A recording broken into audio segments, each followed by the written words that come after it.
الحمدللہ رب العالمین والصلاة والسلام علی سید الانبیاء والمرسلین نبینا محمد وعلی آلہ واصحابہ اجمعین، اما بعد۔ غیر مسلموں کے حقوق میں سماجی حقوق بھی آتے ہیں۔ یہ حقوق اسلام نے غیر مسلموں کو دیے ہیں، ان کا ہم تذکرہ کرنا چاہتے ہیں۔ سب سے پہلا حق یہ ہے کہ ان پر ظلم و تعدی سے بچا جائے، ان کو بچایا جائے، ان کے جان و مال کی حفاظت کی جائے۔ اللہ کے نبی صلی اللہ علیہ وسلم فرماتے ہیں کہ من قتل معاہدا لم یرح رائحۃ الجنہ، کہ جس نے کسی معاہد یعنی ایسا غیر مسلم جو مسلمانوں کے یہاں معاہدے کے تحت رہتا ہے، تو اس کو اگر قتل کر دیتا ہے تو جنت کی ہوا بھی اس کو نہیں لگے گی۔ اللہ کے نبی صلی اللہ علیہ وسلم نے اپنی دوسری حدیثوں کے اندر ایسے غیر مسلموں پر ظلم کرنے سے اور ان کے حقوق تلفی سے سختی سے منع کیا ہے، اور کہا ہے کہ اگر کوئی ایسا کرتا ہے تو قیامت کے دن میں اس کے خلاف کھڑا ہوں گا۔ دوسرا حق یہ ہے کہ ہم ان کے ساتھ اچھا معاملہ کریں، ان میں جو غیر معتدی لوگ ہیں ان کے ساتھ اچھا معاملہ کریں۔ لا ینہاکم اللہ عن الذین لم یقاتلوکم فی الدین ولم یخرجوکم من دیارکم ان تبروہم وتقسطوا الیہم۔ اگر غیر مسلم والدین ہیں تو ان کے ساتھ بھی اچھا سلوک کرنا چاہیے، اگرچہ وہ اپنی اولاد کو شرک کا حکم دیں تو وہ نہیں مانا جائے گا، لیکن عام زندگی میں ان کے ساتھ حسن سلوک کیا جائے گا۔ وَإِن جَاهَدَاكَ عَلَىٰ أَن تُشْرِكَ بِي مَا لَيْسَ لَكَ بِهِ عِلْمٌ فَلَا تُطِعْهُمَا وَصَاحِبْهُمَا فِي الدُّنْيَا مَعْرُوفًا۔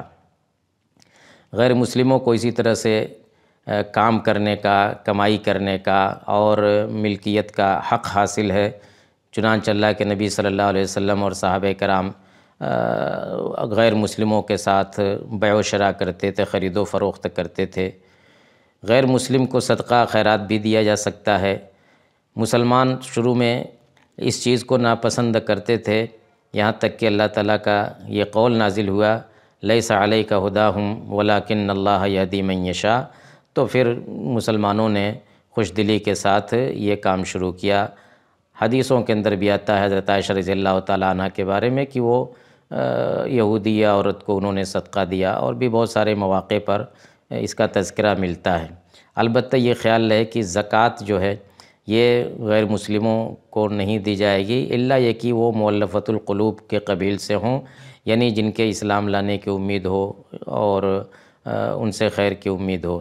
چھٹی چیز یہ ہے کہ غیر مسلموں میں جو ضعیف ہیں، معمر لوگ ہیں، ان کی کفالت کی جائے گی۔ اگر وہ محتاج ہیں، ضرورت مند ہیں اور کمانے کے لائق نہیں ہیں، اور ان کے ساتھ کوئی گھر کے لوگ ایسے نہیں ہیں جو ان کو کما کر کے کھلا سکیں، تو مسلمان اور اسلامی حکومت ایسے لوگوں کی کفالت کرے گی۔ اللہ کے نبی صلی اللہ علیہ وسلم کی حدیث ہے کہ کلکم راعٍ وکلکم مسئول عن رعیتہ۔ حضرت عمر رضی اللہ تعالیٰ عنہ ان کے زمانے میں آتا ہے کہ ایسے لوگوں کے لیے باقاعدہ بیت المال سے وظیفہ جاری کیا جاتا تھا۔ البتہ ایک بات ذہن میں رکھنی ہوگی کہ اچھے سلوک میں اور دوستی اور محبت میں فرق ہے۔ اچھا سلوک کیا جائے گا، نہ کہ قلبی دوستی اور محبت کیا جائے گا۔ قلبی دوستی موالات کا مطلب ہوتا ہے کہ قلبی محبت، نصرت، اور غیر مسلم کو مسلمان کے اوپر فوقیت دینا، اس کو مسلمانوں کے خلاف اس کو اوپر اٹھانا اور ان کے دین کو پسند کرنا، یہ موالات ہے اور یہ منع ہے۔ لا يتخذ المؤمنون الکافرین اولیاء من دون المؤمنین، اور یا ایھا الذین آمنوا لا تتخذوا الکافرین اولیاء۔ تو محبت قلبیہ سے منع کرنے کا مطلب یہ نہیں ہے کہ ہم ان پر ظلم کریں اور ان پر چڑھائی کریں، اور دوسری طرف حسن تعامل کا اور اچھے سلوک کا یہ مطلب بھی نہیں ہے کہ ہم ان کے مذہب کو پسند کریں اور ان غیر مسلموں کو مسلمانوں کے اوپر فوقیت دیں، ان کی مدد کریں مسلمانوں کے خلاف، اس کا یہ بھی مطلب نہیں ہے۔ تو جو دائرہ ہے اجتماعی اور سماجی حقوق کا، اس دائرے میں رہ کر کے ان کو سارے حقوق فراہم کیے جائیں گے۔ ان حقوق کو سمجھنے کی ضرورت ہے اور اسلام کی روشنی میں ان کو برتنے کی ضرورت ہے۔ اللہ تعالی ہمیں اس کی توفیق عطا فرمائے۔ وآخر دعوانا ان الحمد للہ رب العالمین۔